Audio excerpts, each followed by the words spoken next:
सलाम, नमस्ते, सत श्री अकाल। मैं हूं रज़ा और आप देख रहे हैं रज़ा ग्राफी की मिडिल ईस्ट स्पेशल रिपोर्ट। बड़ी बड़ी खबरें मिडिल ईस्ट की आपके सामने जल्दी और शॉर्ट में आपके सामने रखने वाला हूं। रिपोर्ट को पूरा देखिएगा।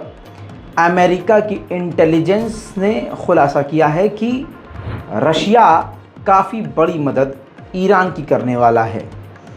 ईरान इसलिए रूस की मदद कर रहा है और हथियार दे रहा है ताकि उसके बदले ईरान को परमाणु संयंत्र में इस्तेमाल होने वाले परमाणु बम बनाने में जो पार्ट इस्तेमाल होते हैं वो अहम पार्ट रशिया ईरान को दे।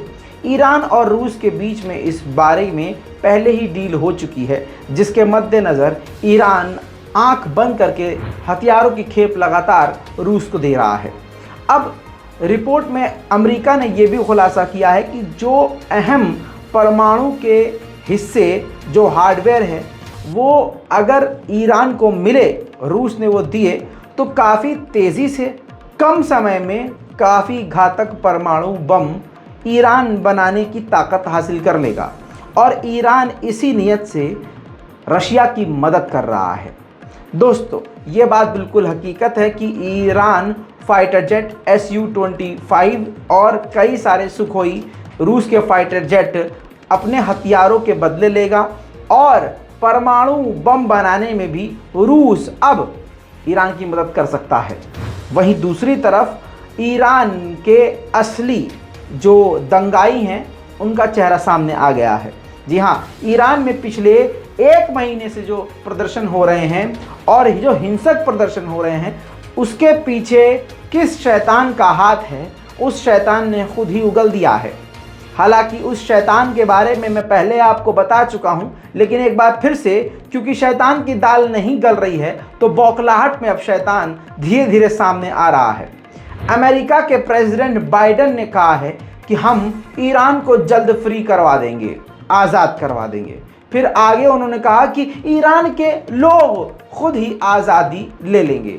इस बात से पूरी दुनिया को एक सीधा सादा पैगाम चला गया कि ईरान में जो भी प्रोटेस्ट हो रहा है उन प्रदर्शनकारियों को सपोर्ट अमेरिका कर रहा है और इजराइल कर रहा है।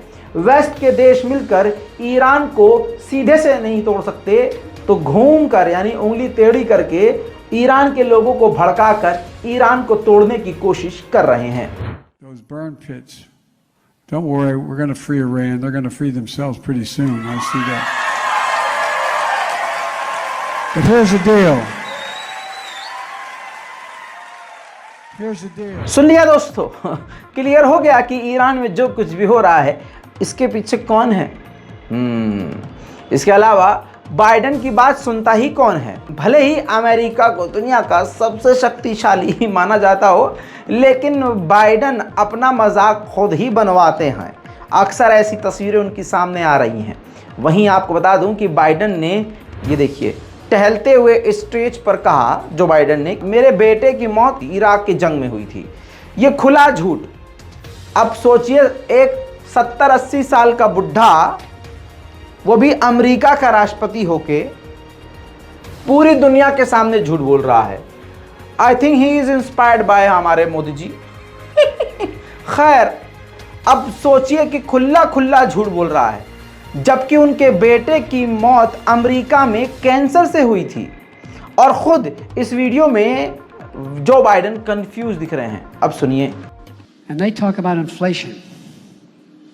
You know, we're dealing with it for a whole second.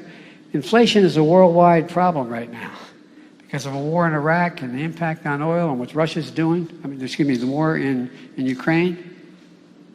And thinking of Iraq because that's where my son died. Because he died. But the point. खैर, जो बाइडेन ने Iran को आज़ाद करने वाला जब बयान दिया तो तुरंत ही ईरान के प्रेसिडेंट की तरफ से काफ़ी सीधा और सटीक बयान आ गया। इब्राहिम रईसी ने कहा कि ईरान काफ़ी पहले ही आज़ाद हो चुका है। जी हाँ, रईसी ने कहा कि 43 साल पहले ईरान आज़ाद हो चुका है और यहाँ के लोग भी आज़ाद हैं और हम किसी भी तरह से ईरान को वेस्टर्न देशों की गाय नहीं बनने देंगे। इसका मतलब ये है कि वेस्टर्न देशों के लिए ईरान तेल का कुआं नहीं बनेगा। बस उनको अपना साजो सामान एक्सपोर्ट करता रहे उनके डर से।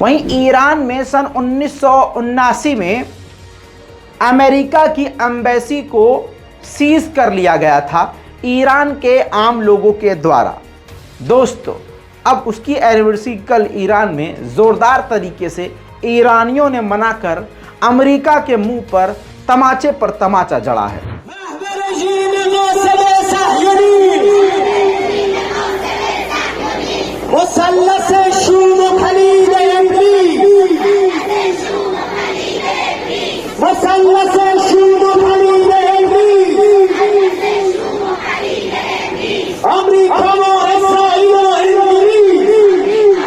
तो देखा दोस्तों आपने, अब यूएन की रिपोर्ट आपको बताते चलें। यूएन ने बताया है कि पिछले 6 हफ्तों से जो प्रदर्शन ईरान में हुए हैं उन प्रदर्शन के चलते हुए ईरान की गवर्नमेंट ने 14,000 लोगों को गिरफ्तार किया। वहीं एक रिपोर्ट के मुताबिक खबर अब ये आ रही है कि ईरान ने उस पत्रकार को गिरफ्तार कर लिया है जिस पत्रकार ने माशा अमीनी के वालिद का इंटरव्यू लिया था। इस खबर से तनाव और ईरान में बढ़ सकता है। वहीं क्रिप्टो करेंसी आपने सुना होगा, क्या है वो मत सोचिए, लेकिन समझ लीजिए कि इस क्रिप्टो करेंसी से ईरान को बड़ा फायदा हुआ है। पाबंदियों के बावजूद क्रिप्टो करेंसी का इस्तेमाल करके ईरान को $8 बिलियन का व्यापार में फायदा हुआ। अब अमेरिका बेचारा कुछ कर नहीं पाता तो क्या करता है, बोलिए, पाबंदी लगाता है। बिल्कुल सही, ईरान पर अमेरिका ने फिर से पाबंदी लगाई है। कुछ बिजनेसमैन और IRGC पर फिर से पाबंदी लगाई है। वहीं भारत में ईरान के जो एम्बेसडर हैं उन्होंने भारत को फिर से संबोधित करते हुए कहा कि भारत के साथ ईरान ट्रेड बढ़ाना चाहता है। हमारे पास आपके लिए ईंधन पूरी तरह से तैयार है। ईरान भारत को ईंधन, तेल, गैस देने के लिए तैयार है। बस अब जो कुछ भी है भारत के हाथ में है। दोस्तों, अमेरिका को F-16 विमान के लिए तुर्की ने रिक्वेस्ट किया था, 40 विमान मांगे थे। इसके अलावा बहुत सारी लगभग 80-85 अपग्रेड किट मांगी थी। अब कहा यह जा रहा है, तुर्की ने खुद ये जानकारी दी है कि हमारी अमेरिका से काफ़ी अच्छी बातचीत चल रही है। आने वाले 2 महीने में फाइटर जेट समेत काफ़ी बड़ी चीज़ें हमको अमेरिका सौंप सकता है, डिलीवर कर सकता है। नाटो के चीफ ने कहा है कि स्वीडन और फिनलैंड लगातार तुर्की के साथ मिलकर अब काम कर रहे हैं। अब ये वो वक्त आ गया है कि नाटो में इन दोनों को शामिल कर लिया जाए। बयान सुनिए पहले इनका। Finland and Sweden have delivered on their agreement with Turkey. They have become strong partners in our joint fight against terrorism in all its forms and manifestations.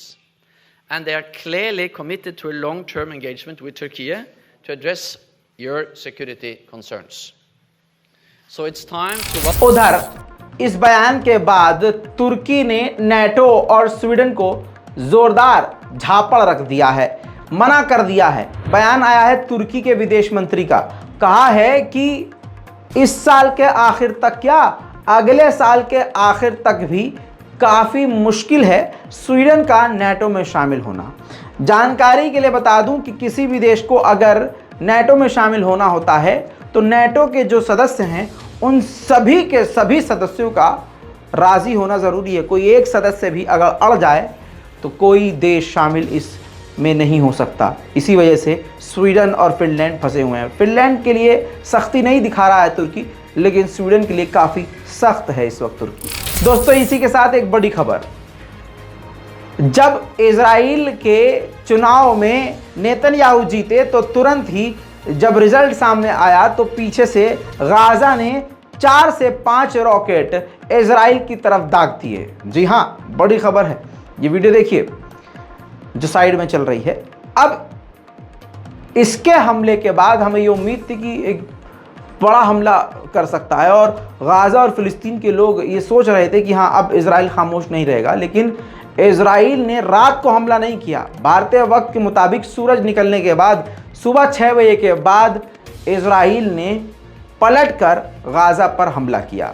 हालांकि गाज़ा में किसी की जान माल का नुकसान नहीं हुआ, लेकिन काफ़ी सारी बताया जा रहा है जो साइट्स हैं और घर हैं वो तबाह हुए हैं। इजराइल के हमले के बाद जो तबाही हुई है उसका वीडियो मैं आपको ज़रूर दिखाऊंगा।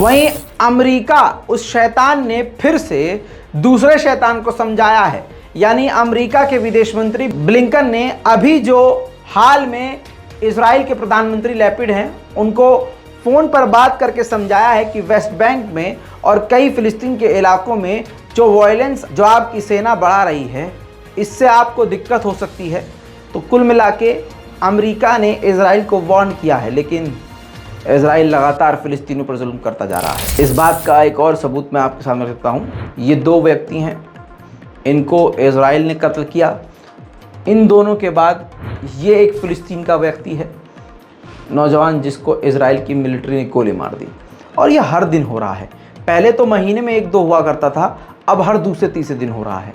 और मुसलमान अब ये बातें देख देख कर, ये खबरें देख देख के आदी हो गए हैं। अब बोलना भी बंद कर दिया मुसलमानों ने। वहीं ईसाइयों के धर्म गुरु पोप फ्रांसिस बहरीन पहुंचे हैं शांति की बात के लिए। मुसलमानों के साथ शांति की स्थापना की बातें करने के लिए पोप फ्रांसिस खुद बहरीन पहुंचे हैं और बहरीन के किंग ने उनको खुद रिसीव किया है।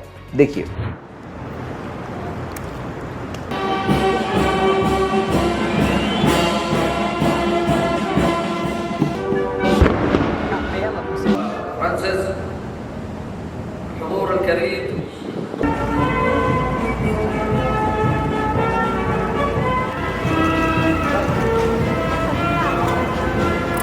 दोस्तों, इस पूरी रिपोर्ट पर आपकी राय क्या है नीचे कमेंट में लिखना मत भूलिएगा। जय हिंद।